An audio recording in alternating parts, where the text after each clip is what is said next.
तो चलिए शुरू करते हैं एक नया चैप्टर जिसका नाम है centre of mass. Centre of मास की पहले तो डेफिनेशन की बात कर लेते हैं। डेफिनेशन है centre of mass is an imaginary point at which whole mass of a system can be assumed to be concentrated can be assumed to be concentrated. धीरे धीरे करके ये सारी बातें आपको क्लियर होंगी। सबसे पहले तो मुझे ये एक बात बताओ।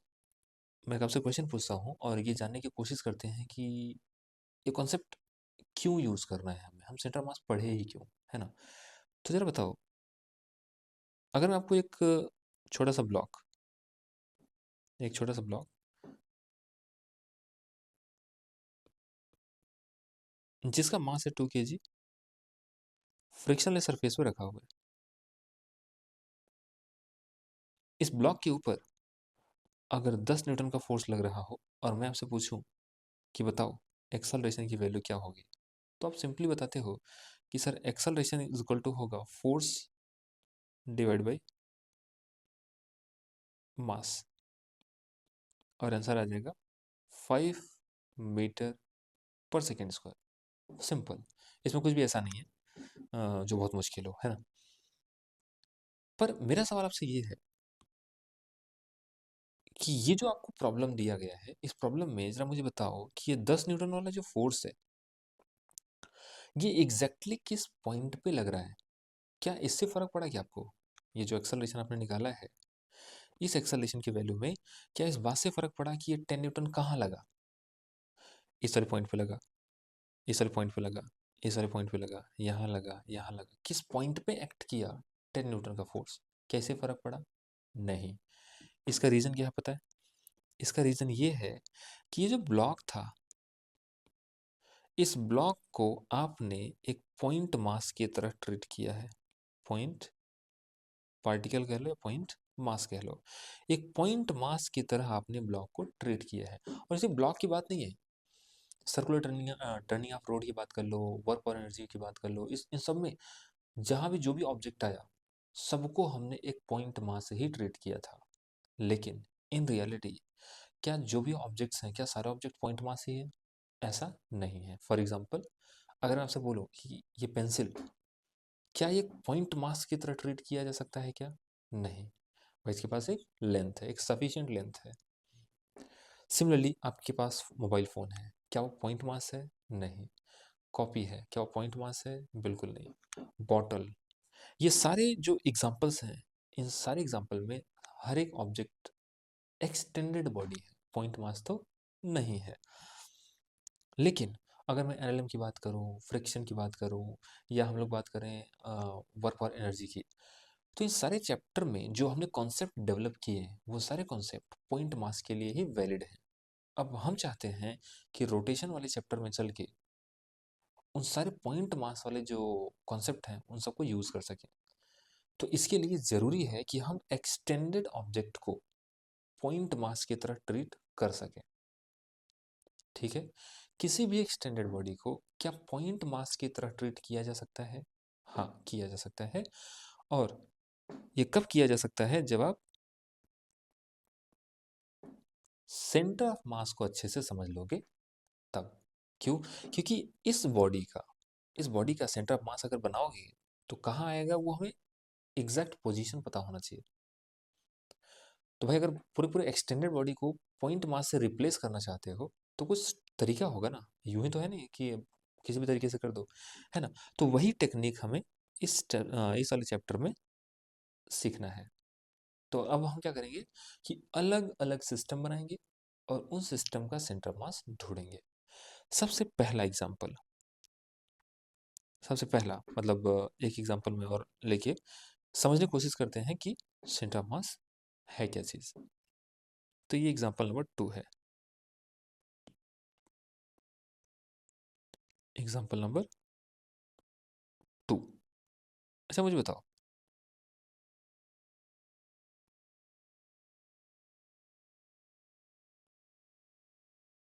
मान लेते हैं मान लेते हैं कि ये वाई एक्सिस है और ये एक्स एक्सिस है। इस एक्स वाई एक्सिस पे इस वाले जगह पे एक पॉइंट मास रखा है, इस वाले जगह पे एक पॉइंट मास रखा है। ये क्या है? पॉइंट मास, जिसकी वैल्यू m के बराबर है। अगर मैं आपसे पूछता अगर मैं आपसे पूछता कि इस पॉइंट मास का पोजीशन क्या है, पोजीशन, तो देखो इस बात को पूछने का क्या तरीका है? मैं बोलूंगा पोजीशन ऑफ मास बताओ। What is,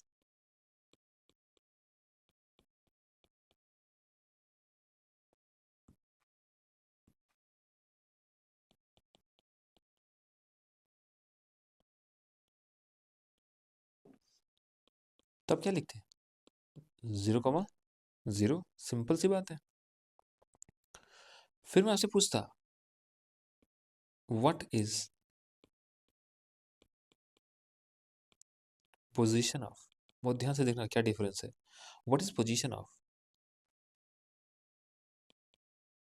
centre of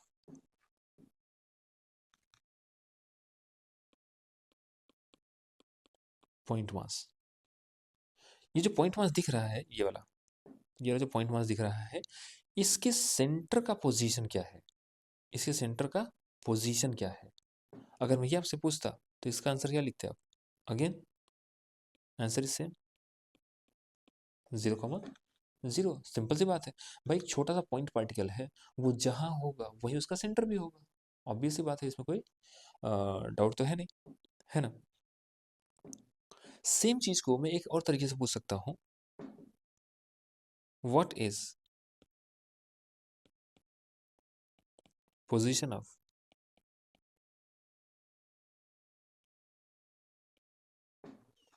centre of mass of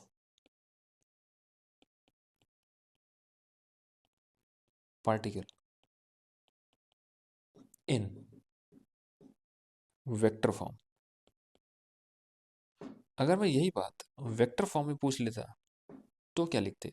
अब भाई इतना लंबा चौड़ा जो लिखा हुआ है, what is position of centre of mass of particle in vector form, ये जो पूरा लिखा हुआ है ना, मैं इसको शॉर्ट में ऐसे लिख सकता हूँ, वेक्टर आर सी एम। इसका मतलब क्या हुआ? देखो, वेक्टर आर का मतलब होता है position of centre of mass. तो position of centre of mass in vector form अगर देखा जाए तो ये हो जाएगा 0 i cap plus 0 j cap, simple. हमने वेक्टर फॉर्म में ये बता दिया कि ये जो पॉइंट मास है, ये पॉइंट मास वो कहाँ रखा हुआ है। अच्छा बताओ, अभी हम बहुत ही सिंपल सिंपल सी कैलकुलेशन कर रहे हैं, क्योंकि जब तक ये चीज़ें क्लियर नहीं होती ना, हम परेशान रहते हैं और हमें चीज़ें क्लियर अंत तक नहीं हो पाती। मान लो एग्जाम्पल नंबर 3 सॉल्व करते हैं हम, और मैं आपसे पूछता हूँ कि ऐसा ही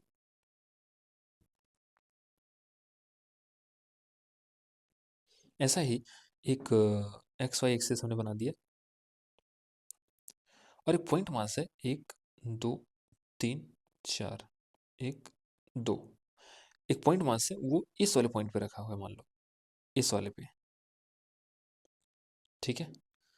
ये एक पॉइंट मास है एम। और अगर मैं अब आपसे पूछूं कि पोजीशन ऑफ सेंटर ऑफ मास, क्या पूछ रहा हूं मैं? फाइंड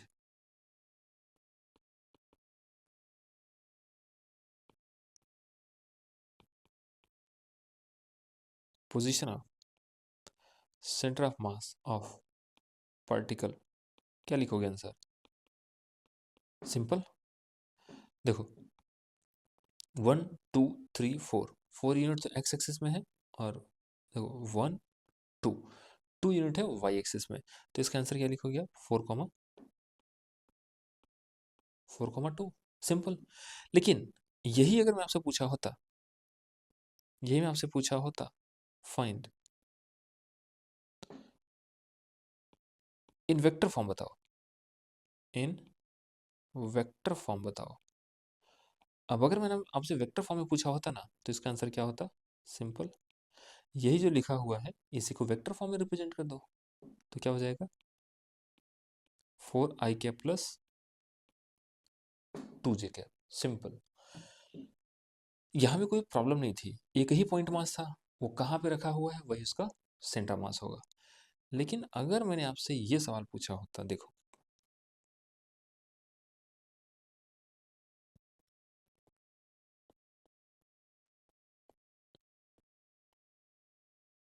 मान लेते हैं कि हमारे पास अब दो पॉइंट पार्टिकल है, 1 2 3 4 5 6 7। मान लेते हैं कि एक पॉइंट पार्टिकल यहाँ पे रखा हुआ है जो m मास का है, और दूसरा पॉइंट पार्टिकल यहाँ पे रखा हुआ है, वो भी m मास का है। इस पार्टिकल का नाम है a और ये है b। This is x axis, this is y axis. अगर मैं आपसे पूछूं कि ये जो सिस्टम बना है, सिस्टम का मतलब ये जो सिस्टम बना है,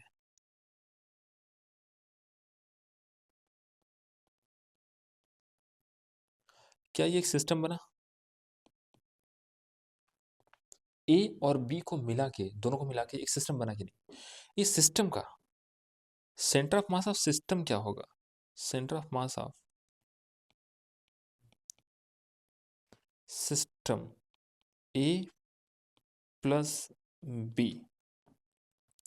भाई अगर मैंने सिर्फ ए का सिर्फ पॉइंट ए का सेंटर मास पूछा होता तो आंसर होता 1,1,0। अगर मैंने आपसे पूछा होता कि बी का पोजीशन ऑफ सेंटर मास बताओ, तो आप कहते 1 2 3 4 5, तो आप बोलते 5,0। लेकिन अब मैं पूछ रहा हूँ पूरे सिस्टम का, सिस्टम में ए और बी दोनों को मिला के।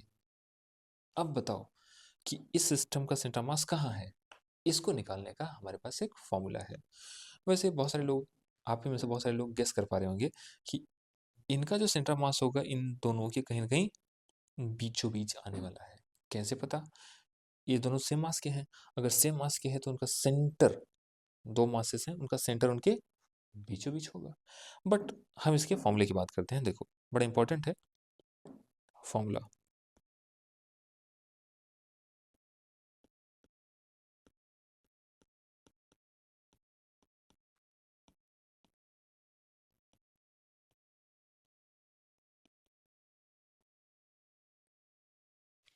अब इसकी कैलकुलेशन के लिए हमें फॉर्मूला चाहिए, और ये फॉर्मूला मैं लिख देता हूँ। देखो 3 से 4 फॉर्मूले हम लोग इसमें लिखते हैं, लेकिन सब सारे सारे सारे एक ही फॉर्मूला है एक तरीके से देखा जाए तो। क्या है? देखो पहला है, अगर आप सेंटर ऑफ मास का सिर्फ एक्स पोजीशन जानना चाहते हो तो आप फॉर्मूला यूज करोगे m1x1 plus m2x2 divide by m1 plus m2। ये है फॉर्मूला नंबर 1। ऐसे ही मान लो कोई सिस्टम है भाई, अगर मान लो दो पार्टिकल का सिस्टम है, तो उनके एक्स कोऑर्डिनेट भी होंगे दोनों के, उन्हीं दोनों के वाई कोऑर्डिनेट भी होंगे, है ना? तो अगर सेंटर ऑफ मास का सिर्फ एक्स कोऑर्डिनेट निकालना है, उस केस में हमारे लिए पहला पार्टिकल उसका एक्स कोऑर्डिनेट, दूसरा पार्टिकल उसका एक्स कोऑर्डिनेट, डिवाइड बाई दोनों पार्टिकल, ये फॉर्मूला अप्लाई करेंगे तो जो सेंटर आया, सिस्टम आएगा, सिस्टम सिस्टम का एक्स वाला सेंटर कोऑर्डिनेट निकल जाएगा। सिमिलरली अगर वाई कोऑर्डिनेट आपको पूछा होता तो आप कैसे निकालते? YCM is equal to m1y1 plus m2y2 divide by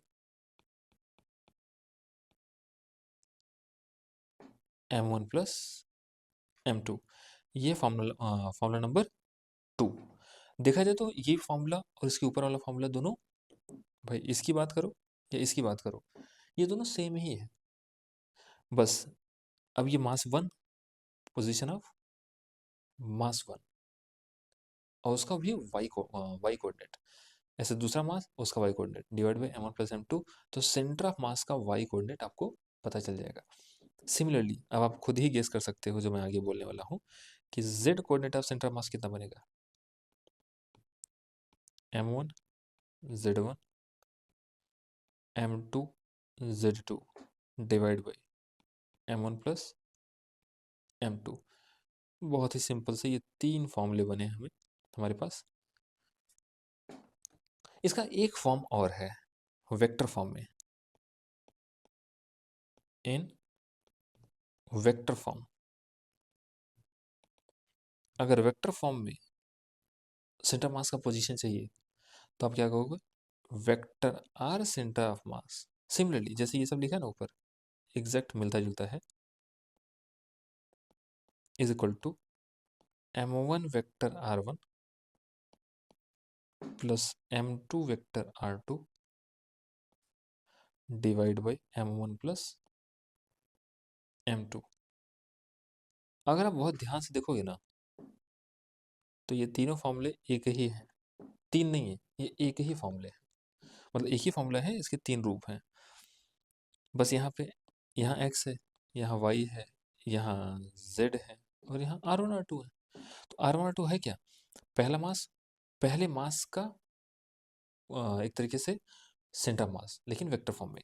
ये दूसरा मास, उसका अपना centre mass in vector form. Divide by m1 plus m2 करोगे तो पूरे मास का, पूरे सिस्टम का सेंटर मास निकल के आ जाएगा। अब एक काम करते हैं, ये जो हमारा क्वेश्चन था ना, ये वाला, इस सिस्टम का सेंटर मास, ये जो अपना सिस्टम है, इस सिस्टम का सेंटर मास कैलकुलेट करते हैं। तो आंसर क्या आना चाहिए, देखो कैलकुलेट करो एक बार। देखो ये साइड में हम लोग कैलकुलेट कर लेते हैं,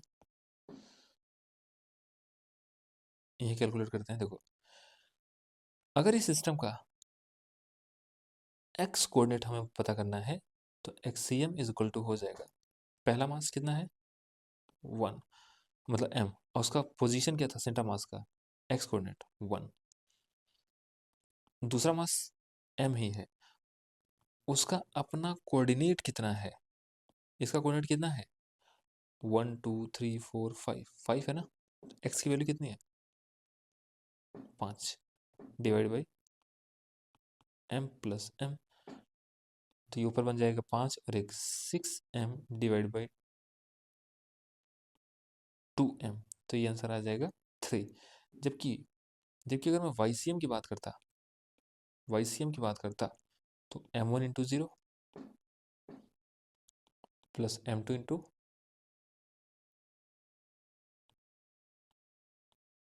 0 डिवाइड बाई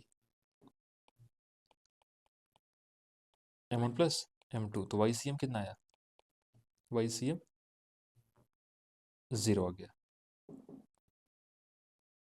और XCM आपने देखा 3 आया, और ये YCM कितना आया 0, है ना। तो इस तरीके से हम सेंटर मास का पोजीशन पता कर सकते हैं, बता सकते हैं। अब देखो इससे हमने सीखा क्या, ये जो आया है 3,0, इसी को आप ऐसे भी तो लिख सकते थे कि वेक्टर RCM जो है that is 3i cap plus 0j cap. ये लिखने का एक तरीका है। तो ये जो सिस्टम बना कंप्लीट, इस सिस्टम का जो सेंटर ऑफ मास आया है ये 3,0 पर आया है। अब 3,0 कहाँ बनेगा, देखो 1 2 3, यही 3। तो ये जो पॉइंट है ना, ये यही अपना सेंटर ऑफ मास बन जाएगा, सेंटर मास का पोजीशन। तो इस तरीके से हमने सेंटर मास का पोजीशन ढूंढ लिया। इसी तरीके से बहुत सारे और भी क्वेश्चंस बनते हैं। ये था डिस्क्रीट पार्टिकल का सेंटर ऑफ मास। एक एक एग्जांपल हम लोग और कर लेते हैं। ये एग्जांपल था अपना एग्जांपल नंबर 4। ऐसे ही हम एग्जांपल नंबर 5 कर लेते हैं एक बार अब। मतलब एक क्वेश्चन और, एग्जांपल नंबर 5।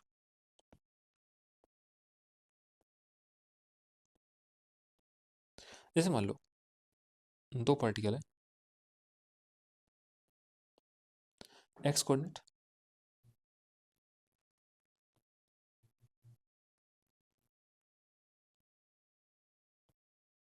Y coordinate. मान लेते हैं एक पॉइंट पार्टिकल यहाँ पे, 1 2 3 4 5 6 7 8। मान लेते हैं एक पॉइंट पार्टिकल यहाँ पे है, एक पॉइंट पार्टिकल यहाँ पे है, और एक पॉइंट पार्टिकल यहाँ पे है। इसको बोल दो 1 है ये, 1 2 मार्किंग कर देते हैं। चलो अच्छा नेमिंग कर देते हैं इनका, ए बी सी। क्वेश्चन ये है कि अगर ये तीनों एम मास हैं, मान लो ये भी एम था, ये भी एम है और ये भी एम है। अगर आपसे पूछा जाए ये जो कंप्लीट सिस्टम बना है, ये जो कंप्लीट सिस्टम बना है,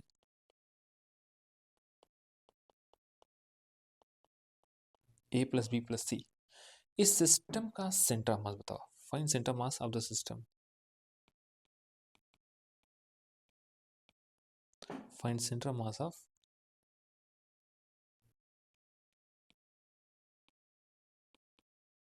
सिस्टम, ये हमसे पूछा गया है। इस सिस्टम में कितने मास है वैसे? 3 मास। क्या तीनों मास के कोऑर्डिनेट्स पता है क्या? देखो, अगर मैं पार्टिकल ए की बात करता,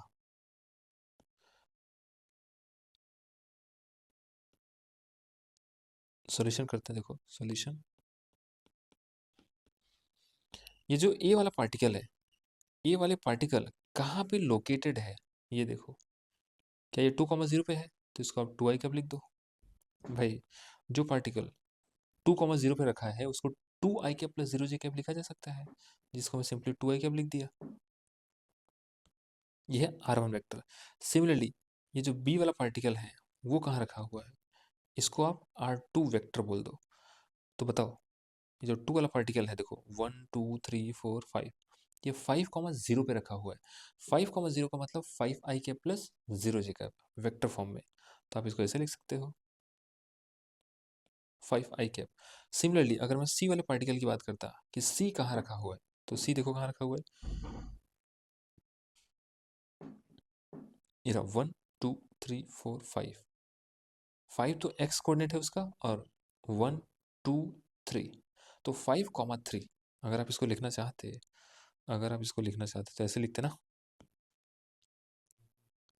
ये है 1,0,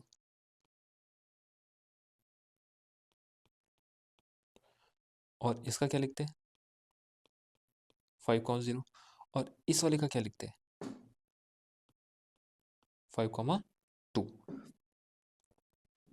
इस तरीके से अगर R3 वेक्टर पूछा होता तो आप क्या लिख देते, 5i cap plus 2j cap, simple. अब हमें फॉर्मूला बस लगाना है, फॉर्मूला लगाते ही हमको सेंटर मास का पोजीशन मिल जाएगा। तो देखो, position of centre mass of system कैसे निकालते हैं, फॉर्मूला क्या है, फॉर्मूला ऊपर देख लो। इसमें वेक्टर वाला फॉर्मूला ये वाला लगा देंगे, ये वाला।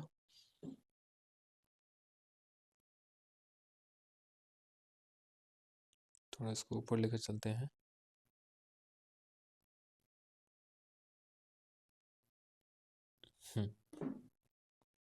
देखो, क्योंकि वेक्टर RCM बराबर होता है M1 vector R1 plus M2 vector R2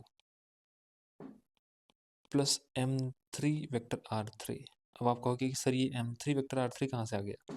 देखो, ये जो फॉर्मूला हमने बताया है, ये जो फॉर्मूला हमने लिखा है, इस फॉर्मूले में 2 मास थे तो 2 टर्म, 3 मास होते तो M1 R1 M2 R2 M3 R3, 4 मास होते तो M1 R1 M2 R2 M3 R3 M4 R4। इस तरीके से पैटर्न पूरा चलता रहेगा, और नीचे M1 plus M2 plus M3 M plus M4, जितने टर्म ऊपर उतने टर्म नीचे। ये तो लिखना पड़ेगा आपको, ठीक है। तो देखो यहाँ क्या बनेगा, इस तरीके से हमने लिखा, divide by M1 plus M2 plus M3। अब वैल्यू रखते हैं, M1 है M, R1 कितना है 2i कैप, M2 है M, R2 कितना है 5i कैप, M3 भी M के बराबर है, लेकिन उसका पोजीशन वेक्टर कितना है 5i cap plus 2j cap, divide by total mass कितना M plus M plus M, तो ये बन जाएगा 3M। अगर आप इसको सॉल्व करोगे तो देखो, यहाँ 2i कैप, यहाँ 5i कैप, और यहाँ 5i कैप, तो 5 5 10 2 12, तो ये बन जाएगा 12 आई कैप डिवाइड बाई 3। एम तो एम से गया, ये वाला एम, ये वाला एम, ये वाला एम और ये वाला एम कैंसिल आउट हो गया। अच्छा, आगे देखते हैं जे वाला कैप, मतलब जे कैप वाला टर्म कितना है। सिर्फ एक ही टर्म है, सॉरी, हाँ एक ही है सिर्फ यहाँ पे। तो जे वाला टर्म क्या बन जाएगा, 2 जे कैप बाई 3। तो इस तरीके से अपना जो आरसीएम बना, ये जो अपना आरसीएम बना 12/3 आई कैप प्लस 2/3 जे कैप। इस तरीके से हमारा यही अपना आंसर है। तो ये जो सिस्टम बना, इस सिस्टम का जो सेंटर ऑफ मास का कोऑर्डिनेट है, उस कोऑर्डिनेट की वैल्यू कितनी आई है, उस कोऑर्डिनेट की वैल्यू आई है, उस कोऑर्डिनेट की वैल्यू आई है, ये कितना बन जाएगा, ये बन जाएगा 4 आई कैप प्लस, ये 0.67 अप्रॉक्सीमेटली बनेगा जे कैप। अगर इसको हम लोकेट करें, अगर इसको लोकेट करें तो कहाँ आएगा देखो, 1 2 3 4, तो 4, 0.67 कहीं इधर आएगा, तो 4, 0.67 कहीं यहाँ आ जाएगा सेंटर ऑफ मास। ठीक है, तो फाइनली हमने सेंटर ऑफ मास ढूंढ लिया। इसका कोऑर्डिनेट क्या बना, इसका कोऑर्डिनेट बना है 4 आई कैप 0.67 जे कैप।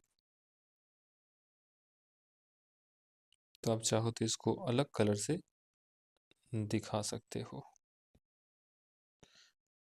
कि यहाँ से 4 यूनिट आगे और 0.67 यूनिट ऊपर जाओगे, उस लोकेशन पे जाके आपको सेंटर ऑफ मास मिलेगा इस पूरे सिस्टम का।